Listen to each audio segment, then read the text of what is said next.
ಕುಮಾರಣ್ಣನ ನೇತೃತ್ವದಲ್ಲಿ ನಾವು ಚುನಾವಣೆಗೆ ಹೋಗ್ತೀವಿ ಅಂತ ಒಪ್ಕೊಂಡಿದ್ದಾರೆ.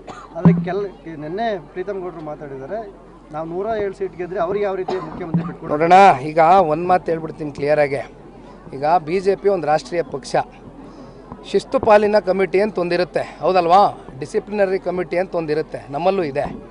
ಹಾಗಾಗಿ ಆ ಶಿಸ್ತು ಪಾಲಿನ ಕಮಿಟಿ ಯಾರ್ಯಾರು ಪಕ್ಷದ ಅಶಿಸ್ತಿನ ನಡವಳಿಕೆಗಳಿಗೆ ಕಾರಣಕರ್ತರಾಗ್ತಾರೆ, ಆಯಾ ಪಕ್ಷದ ಆ ಕಮಿಟಿನಲ್ಲಿ ಬಹುಶಃ ಇವೆಲ್ಲವೂ ಕೂಡ ಬೀದಿಲಿ ನಿಂತ್ಕೊಂಡು ಬೀದಿ ರಂಪಾಟ ಮಾಡಿಕೊಂಡು ಎರಡು ಪಕ್ಷದ ಕಾರ್ಯಕರ್ತರು ಗೌರವ ಕಳ್ಕೊಂಡು ನಾಯಕರು ಗೌರವ ಕಳ್ಕೊಂಡು ಮಾತನಾಡಬೇಡಿ ಅಂತಕ್ಕಂಥದ್ದು ಬಹುಶಃ ಮುಂದಿನ ದಿನಗಳಲ್ಲಿ ಪಕ್ಷದಲ್ಲಿ ಅಂಥವ್ರಿಗೆ ತಿದ್ದು ಬುದ್ಧಿ ಹೇಳ್ತಾರೆ ಅಂತಕ್ಕಂಥದ್ದು ನಾನು ನಂಬಿದ್ದೀನಿ. ಕಾದು ನೋಡೋಣ, ಬನ್ನಿ. Thank you. ರೈಟ್.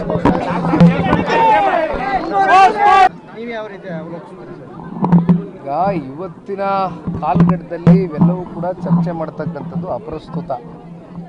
ಕೆಲವೊಂದಷ್ಟು ರಾಜಕಾರಣದ ಬೆಳವಣಿಗೆಗಳು ಎಲ್ಲವೂ ಕೂಡ ನೀವು ಭಾಳ ಹತ್ತಿರದಿಂದ ನೋಡಿದ್ದೀರಿ. ನಿಮ್ಮ ಹತ್ರ ಏನೋ ಮುಚ್ಚುಮರೆ ಮಾಡಲಿಕ್ಕೆ ಆಗೋದಿಲ್ಲ. ಮಾಧ್ಯಮದ ಮಿತ್ರರು ನೀವು ಹಾಸನ ಜಿಲ್ಲೆ, ಮೈಸೂರು ಜಿಲ್ಲೆ ಎಲ್ಲ ಕನೆಕ್ಷನಲ್ಲಿ ಇರ್ತಕ್ಕಂಥವ್ರೆ, ಎಲ್ಲ ನೋಡ್ತಾ ಇರ್ತೀರಿ ಏನೇನು ನಡೀತಾ ಇದೆ, ಏನೇನು ಬೆಳವಣಿಗೆಗಳಾಗಿದೆ ಅಂತ.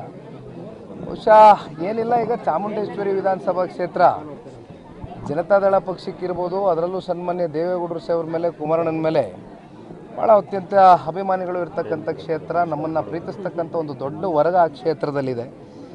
ಸ್ವಾಭಾವಿಕವಾಗಿ ಕೆಲವೊಂದಷ್ಟು ಸಾರ್ವಜನಿಕ ವಲಯದಲ್ಲಿ ನಿಂತು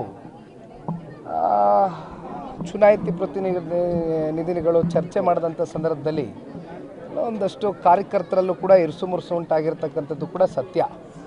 ಆದರೆ ಈಗ ಇಲ್ಲಿ ಮಾಧ್ಯಮದ ಮುಂದೆ ಇವೆಲ್ಲವೂ ಕೂಡ ಮಾತನಾಡಿ ಇತ್ಯರ್ಥ ಆಗ್ತಕ್ಕಂಥದ್ದು ಯಾವುದೂ ಇಲ್ಲ. ಇದು ಏನೇ ಬಗೆಹರಿಬೇಕು ಅಂತಕ್ಕಂಥದ್ದು ಆದರೂ ಕೂಡ ಕಾಲ ಬರಬೇಕು, ಕಾಲ ನಿರ್ಣಯ ಮಾಡುತ್ತೆ. ಜೊತೆಯಲ್ಲಿ ಪಕ್ಷದ ವರಿಷ್ಠರಿದ್ದಾರೆ, ವರಿಷ್ಠರು ಕಾರ್ಯಕರ್ತರ ಗೌರವವನ್ನು ಕಾಪಾಡ್ಕೊಳ್ತಕ್ಕಂಥ ದೃಷ್ಟಿಯಲ್ಲಿ, ಕ್ಷೇತ್ರವನ್ನು ಉಳಿಸ್ಕೊಳ್ತಕ್ಕಂಥ ದೃಷ್ಟಿಯಲ್ಲಿ ಆಯಾ ಸಂದರ್ಭಕ್ಕೆ ತೀರ್ಮಾನವನ್ನು ಒಳ್ಳೆ ತೀರ್ಮಾನ ತಗೊಳ್ತಾರೆ ಅಂತಕ್ಕಂಥದ್ದು ನಾನು ಈ ಪಕ್ಷದ ಕಾರ್ಯಕರ್ತನಾಗ ನಂಬಿಕೆ ಇಟ್ಕೊಂಡಿದ್ದೀನಿ.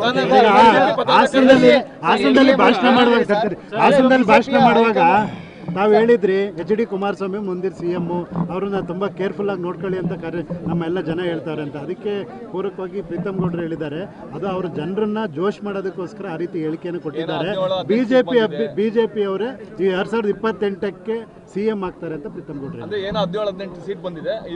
ಜನತಾದಳ ಪಕ್ಷದ ನಾಯಕತ್ವದ ಚುಕ್ಕಾಣಿಯನ್ನು ಹಿಡಿದಿರ್ತಕ್ಕಂಥದ್ದು ಸನ್ಮಾನ್ಯ ಕುಮಾರಣ್ಣ ಅವರು.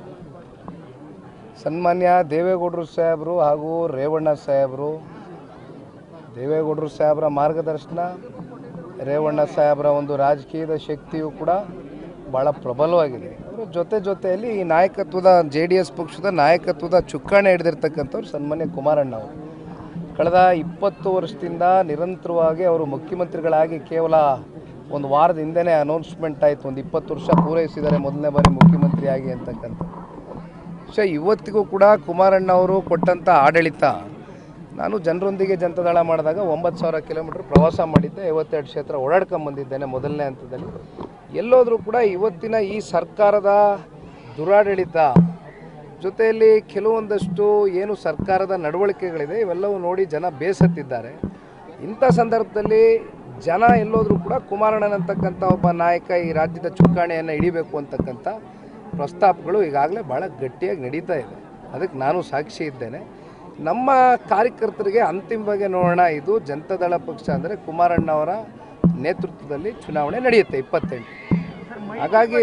ಹಾಗಾಗಿ ಒಂದು ನಿಮಿಷ ಪ್ರಶ್ನೆ ಕೇಳಿದಿರಿ, ಮುಗಿಸ್ತೀನಿ, ಯಾಕೆ ಆತಂಕ ಬೀಳ್ತೀರಿ, ಅರ್ಜೆನ್ಸಿ ಯಾಕೆ? ಹಾಗಾಗಿ ನೋಡಿ ಅಣ್ಣ, ಇದು ನಮ್ಮ ಕಾರ್ಯಕರ್ತರ ಅಪೇಕ್ಷೆ ಅಷ್ಟೇ ಅಲ್ಲ, ಜನರ ಭಾವನೆಯೂ ಇದೇ ಆಗಿದೆ. ಅದನ್ನು ನಾನು ಹೊರಗಡೆ ಹಾಕಿದ್ದೀನಿ. But at the end of the day ಅಂತಿಮವಾಗಿ ಇವತ್ತು ನಾವು NDA ಮಿತ್ರಕೂಟದಲ್ಲಿ ನಾವೊಂದು ಪ್ರಾದೇಶಿಕ ಪಕ್ಷ, ಕಳೆದ ಲೋಕಸಭಾ ಚುನಾವಣೆಯಲ್ಲಿ ನಾವು ಅವರು ಒಂದಾಗಿದ್ದೇವೆ, ರಾಜ್ಯದ ಹಿತದೃಷ್ಟಿಯಿಂದ ಒಂದಾಗಿದ್ದೇವೆ. ರಾಜ್ಯದ ಜನತೆಯೂ ಕೂಡ ಅದಕ್ಕೆ ಪೂರಕವಾಗಿ ಸಹಿ ಹಾಕಿದ್ದಾರೆ. ಲೋಕಸಭಾ ಸಂಸದರು 19 ಜನನ ಗೆಲ್ಲಿಸ್ಕೊಟ್ಟಿದ್ದಾರೆ. ಬಹುಶಃ ಇವತ್ತು ಕುಮಾರಣ್ಣ ಅವರು ಮುಂದೆ ಮುಖ್ಯಮಂತ್ರಿ ಆಗ್ತಾರೋ, ಆಗಬೇಕು, ಏನಾಗಬೇಕು, ರಾಜ್ಯ ರಾಜಕಾರಣಕ್ಕೆ ಅವ್ರು ಯಾವಾಗ ಬರಬೇಕು, ಇವೆಲ್ಲವೂ ಕೂಡ ಭಾರತೀಯ ಜನತಾ ಪಾರ್ಟಿಯ ರಾಷ್ಟ್ರೀಯ ನಾಯಕರು ಕಾಲ ಬಂದಂಥ ಸಂದರ್ಭದಲ್ಲಿ ಕೂತ್ಕೊಂಡು ಚರ್ಚೆ ಮಾಡಿ ನಿರ್ಣಯ ತಗೊಳ್ತಾರೆ. ಅಲ್ಲ, ಈಗ ರಾಜ್ಯ BS ಯಡಿಯೂರಪ್ಪನವರು ಕೂಡ ಅನಿವಾರ್ಯತೆ ಇದೆ, ನಾವು ಒಟ್ಟಾಗಿ ಹೋಗಬೇಕು ಅಂತ ಹೇಳ್ತಾರೆ. ಆದರೆ ಕೆಲವು BJP